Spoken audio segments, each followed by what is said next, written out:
Weich und locker Trompete zu spielen, muss man natürlich genauso trainieren wie alle anderen Aspekte des Trompetespielens. Wenn du also merkst, dass dein Ansatz fest ist, beziehungsweise du das Gefühl hast, dass du in letzter Zeit deine Lippenmuskulatur viel stärker anspannst als vorher oder dass deine Höhe stark eingeschränkt ist, kann das immer darauf deuten, dass zum Beispiel Stress beziehungsweise andere Faktoren des alltäglichen Lebens sich auf dein Trompetespiel übertragen und du zum Beispiel das dann kompensierst, indem sich eben deine Lippenmuskulatur stärker anspannt.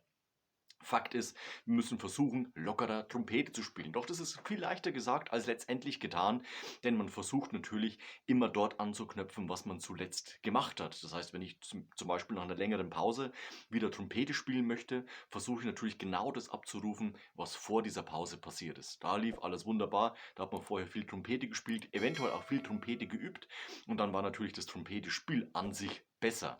Jetzt hat man eine Pause gemacht, möchte wieder anfangen und man hat natürlich abgebaut. Muskulatur hat sich abgebaut, Kondition, Spielgefühl und noch weitere Punkte. Jetzt ist es wichtig, dass wir natürlich versuchen, so locker wie möglich einzusteigen und die Luft fließen zu lassen. Das ist das Wichtigste beim Blechblasinstrument. Luft, Fluss und damit zusammenhängt natürlich die Atmung. Ich nehme beim Lockerüben immer sehr gerne als Startton das tiefe C, also das C1 und versuche ohne Zunge den Ton starten zu lassen. Das heißt, meine Lippen schwingen ein. Das kann natürlich sein, dass am Anfang jetzt ein etwas längerer Luftstrom kommt und die Lippen dazu erst einschwingen. Manchmal ist es aber auch so, dass die Lippen auch gleich starten. Je nachdem, wie man eben trainiert hat, ist das Gefühl schon da. Man weiß ganz genau, was man machen muss, um eben ohne Zungenanstoß zu starten und dass die Lippen trotzdem auch schon beim Tonbeginn, wenn man setzen möchte, einschwingen. Wir starten mal auf dem C1.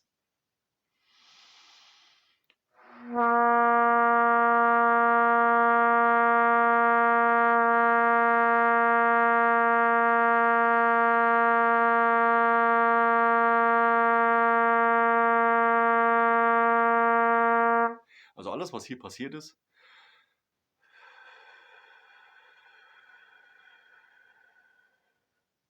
dementsprechend sind natürlich die Lippen geschlossen, wenn das Mundstück der Trompete drauf sitzt. Wenn ihr das Gefühl habt, okay, dieser Ton war wirklich ohne Spannung locker gespielt, dann gerne auch chromatisch nach unten gehen.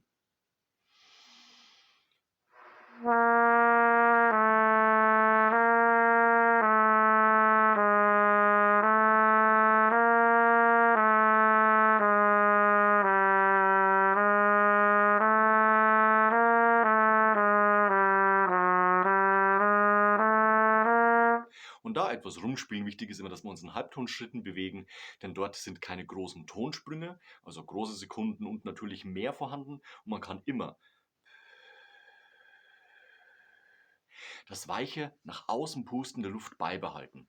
Genauso, wenn ihr nach oben geht, genauso chromatisch spielen, zum Beispiel von C1 erstmal bis zum G und wieder zurück, beziehungsweise dann natürlich auch versuchen, immer auf diese gleiche Art und Weise lockere Lippen und weiche Luft, auch versuchen natürlich zum Beispiel mal über eine Oktave zu gehen.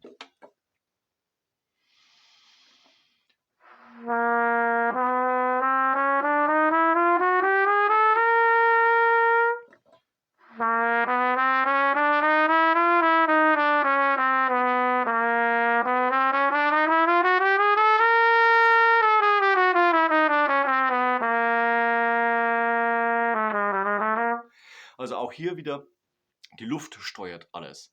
Nun muss man natürlich auch aufpassen, dass der Hals offen ist, ne? Also dass man nicht den Hals zumacht und gegen einen Widerstand bläst, sondern dass alles wirklich wie beim Gähnen offen ist. Es ist offen, es ist weich und weit. Das ist sehr, sehr wichtig, dass man hier auch ohne Blockaden die Luft eben nach außen bringt.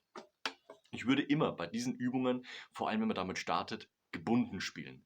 Keine Zunge, keine Doppelzunge, Triolenzunge, Dudelzunge und so weiter und so fort, sondern immer legato, alles miteinander verbunden. Dann gerne auch mal ins Crescendo gehen und wieder zurück in die Ausgangslautstärke, damit man einfach merkt, okay, kann ich die lockere Lippe beibehalten oder werde ich automatisch enger mit der Lippenmuskulatur oder dem Hals oder sonstiger Muskulatur. Es ist immer wichtig, dass nur der Luftstrom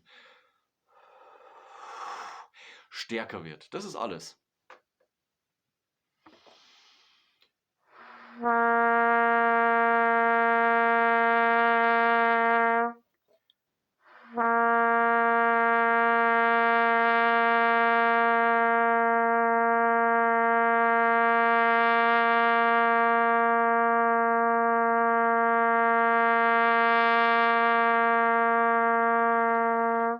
Das ist sowieso ganz oft das Problem, wenn man zum Beispiel ein Crescendo hat, dass der Ansatz auch automatisch fester wird und dass die Intonation sich dann verändert. Also hier bei Crescendo-Übungen und so weiter auch immer darauf achten, dass die Intonation, die Tonhöhe gleich bleibt und dass durch dieses Mehrgeben der Luft und das Wenigergehen die Intonation gleich bleibt. Nicht, dass die Töne sich nach oben und nach unten mitbewegen, sondern da ist es wichtig, dass wir eben ein gutes Gefühl, eine gute Führung für die Luft bekommen. Deswegen auch diese Übung, damit man eben Luftführung trainiert. Und ganz wichtig immer,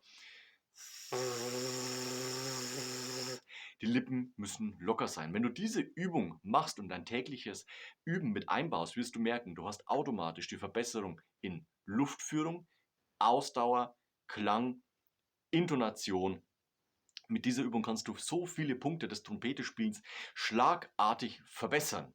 Es ist wichtig, dass wir es natürlich machen und dementsprechend natürlich auch dann später auf Stücke überträgt. Aber ich würde dir empfehlen, beschäftige dich erstmal ein paar Wochen mit diesem locker, leichten, weichen Einspielen auf der Trompete und versuch das dann auf deine Literatur zu übertragen. Wenn du dann diese Übung gemacht hast und immer Legato gespielt hast, versuch auch die Zunge weich und breit mit reinzunehmen. Also das heißt, wir spielen ganz breites Tenuto, damit wir eben auch hier nicht zu viel Festigkeit in Zunge und auf die Lippen bringen, sondern dass immer alles weich und locker fließen kann. Ich wünsche dir bei dieser Übung sehr viel Erfolg. Schreib doch in die Kommentare, ob du diese Übung schon gekannt hast, beziehungsweise welche Übungen du machst, um lockerer Trompete zu spielen. Und wir sehen uns nächste Woche zu einem neuen Video rund ums Trompete spielen. Bis dahin, ciao, euer Nico.